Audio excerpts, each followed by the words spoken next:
कालज्ञानं समायुक्तं नंदिकेशर भाषितं राशिचक्र प्रवक्ष्यामि पुरुषाणां स्वभावम्। नूआ वर्ष 2025 मसीहा को स्वागत करने सहित दर्शक बंधु आपण मानक नूआ वर्षर शुभ अभिनंदन।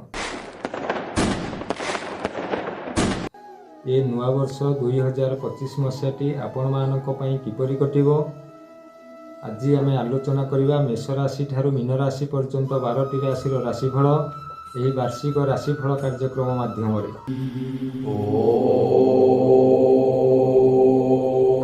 तेरे दर्शक बंधु राशिफल जानिया पूर्वर ये चैनल को लाइक एवं सब्सक्राइब करने को भूलु ना। जिते शीघ्र लाइक एवं सब्सक्राइब करेंगे पुनर्बार आपण नुआ नुआ एपिसोड देखा पाइबे। तेबे प्रथमे आसंतु जानिबा मेष राशि 2025 मसीहाटी किपरि कटिबो। राशिचक्र प्रथम राशि मेष राशि। मेष राशि 2025 मसीहाटी किपरि कटिबो।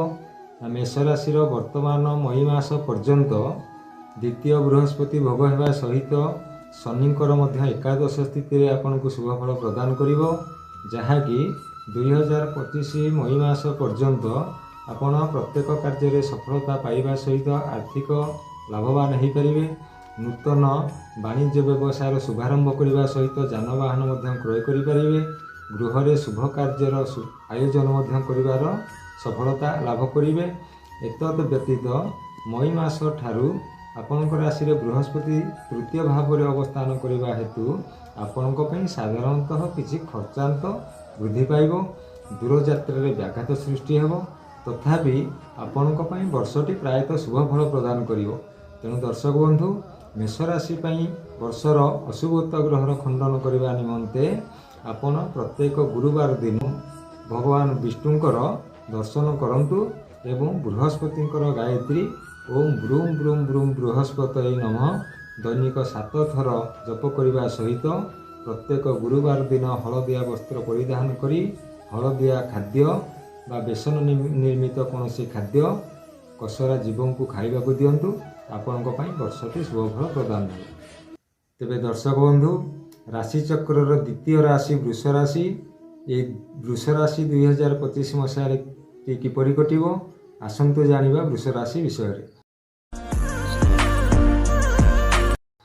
वृष राशि व्यक्ति मानक 2025 मसीहा मई मास पर्यंत जन्म बृहस्पति भोग होथिबारु आपण को खर्च मात्रा वृद्धि पाइबा सहित प्रत्येक कार्य विलंबता सृष्टि हेबो। किंतु शनि एवं राहुंकर शुभ दृष्टि थिबारु विलंब हेले सुधा आपण निश्चित सफलता पाई परिबे।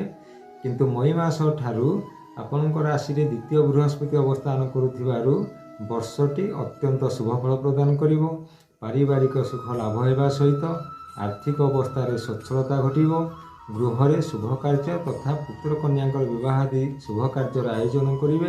नूतन गृह निर्माण जानवाहन तथा भूमि लाभर सुजोग आसवा सहित जो माने कर्म पिपासु अच्छी से माने नूतन कर्म नियोजित हेबे एवं प्रत्येक कार्य आपणकर सरल भाव में गति करने सहित मनोविलास पूर्ण हेबो। तेणु आपण ए वर्षर प्रत्येक शनिवार में महादेव को दर्शन करंतु एवं कला जीवों को किसी खाद्य खाइबा को देवा सहित गोटे बाड़ी अँला चेरटीए शनिवार निमंत्रण करी आनी कला सूत्र बांधी बाहुरी धारण करंतु। आपण वर्षटी संपूर्ण भाव शुभ फल प्रदान करिवो। तेबे दर्शक बंधु परवर्ती वीडियो देखिबापई हमर चैनल को सब्सक्राइब करंतु एवं अवशिष्ट वीडियो आम परवर्ती समय आपको देखै पारिबु।